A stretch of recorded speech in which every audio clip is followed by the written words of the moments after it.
I was myself putting together a risk register, one of the things that I would highlight would be that business rates can be quite fluid in going up or down. And there are a good number of savings proposals in this document that could potentially impact businesses and footfall in Romford, for example. So you've got new parking charges coming in and so on.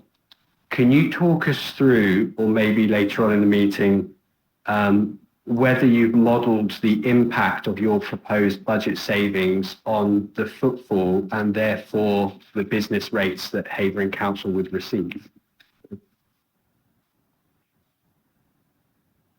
Can I just clarify, Councillor Taylor, is that in respect of all of the proposals and the impact of the footfall, or the specific proposals that may impact on the footfall, just to try and narrow your question down a little? Yeah, sure. So it's, I guess I've got a general overarching question about how all of these budget proposal savings have been modelled as to their impact. So if we take the one, for example, I'll ask it a bit later, about PCNs. There's a thing in there that says we model 10,000 less challenges, and that's going to save us 70,000.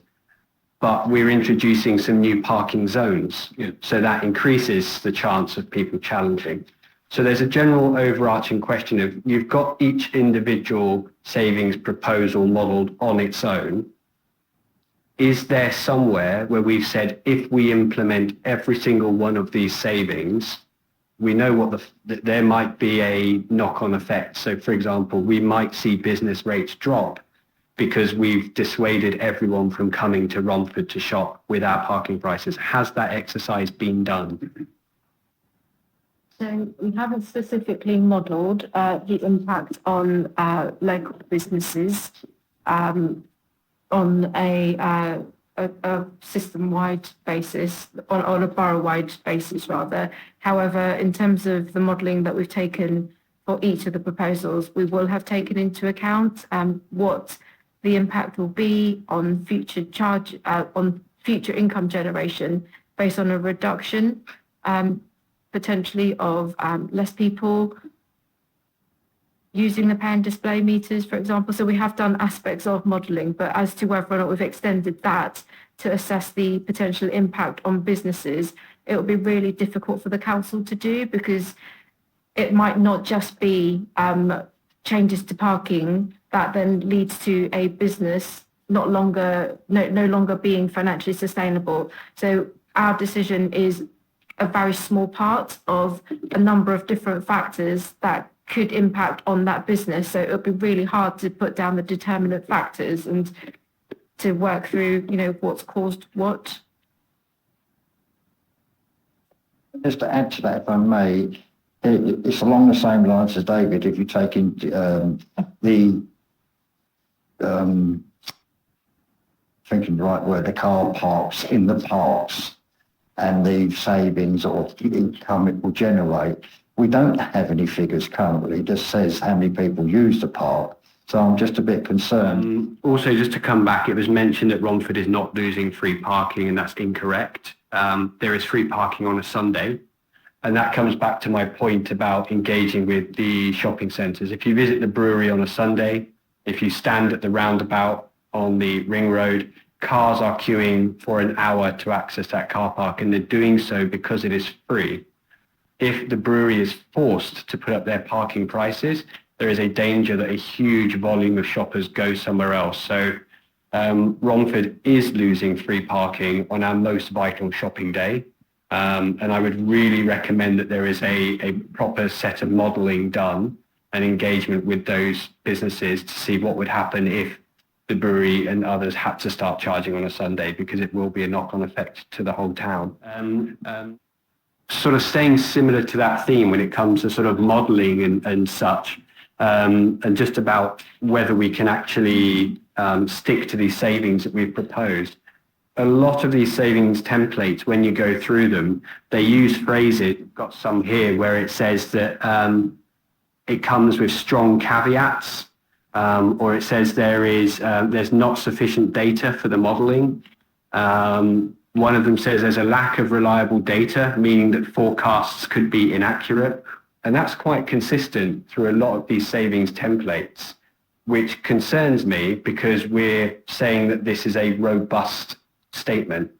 And so it brings me back to the question earlier about how we're modelling the impact of all of these, is how can we have confidence in some of these savings proposals or some of the income generation if we are admitting in these templates that there is a lack of reliable data, meaning that forecasts could be inaccurate. So I'm going to make a general comment on that. It concerns me.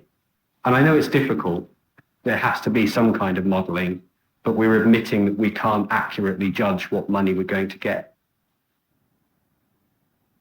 So what we're saying is that we can't actually determine what's going to happen next year. We can't determine what the behavioural changes will be, what the impact of the charges going up, for example, if we stick to that one in terms of what people choose to do or choose not to do. Those are things where we've had to make a best estimate in terms of how we put the savings proposals forward. We have tended to err on the side of prudence wherever possible, so we don't then overestimate the level of income we're expecting from a number of these proposals. And so it's on that basis, because we're not overestimating the amount of income, that we're saying that, well, that I'm saying that the budget is robust. Things on that. I mean, I don't know if it's done, but I certainly think it would be worth, where we're introducing a new parking charge or a new permit price, I'd be really interested to see whether we've gone and looked at other similar boroughs or nearby and looked at the impact that that's had on them. And I hope that that would be the sort of data we use to inform our income targets on there. So just leave that as a comment. But the other thing then is, as we say, this is all strongly caveated that we can't get that accurate data. We've got a provision, I think, is it 2 million aside as a contingency for non-delivered savings? There's something like that in there. We're going to spend all of that multiple times over. Last year, our contingency, I think, was 2 and we've overspent by 20. So I'm just wondering how we arrived at that contingency figure, because I think quite clearly that's nowhere near enough. Do we need to model in a much larger figure for contingency? Okay, answering that one.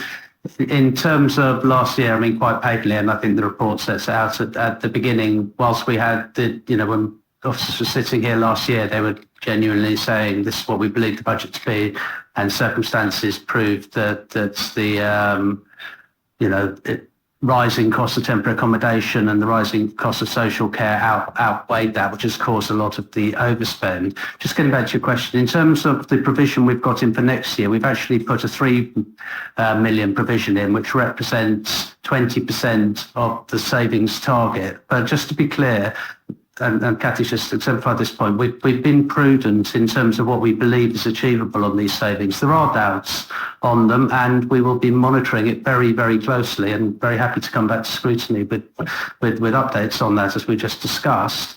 But we do have that provision there. In terms of that not being enough against an overspend, you'll note that the amount we're planning to borrow through the capitalisation order is higher than where we were in the autumn. That's because we've been prudent again and gone to a more worst case, if you like, example in terms of the social care potential costs, and that's for a reason. And which is out.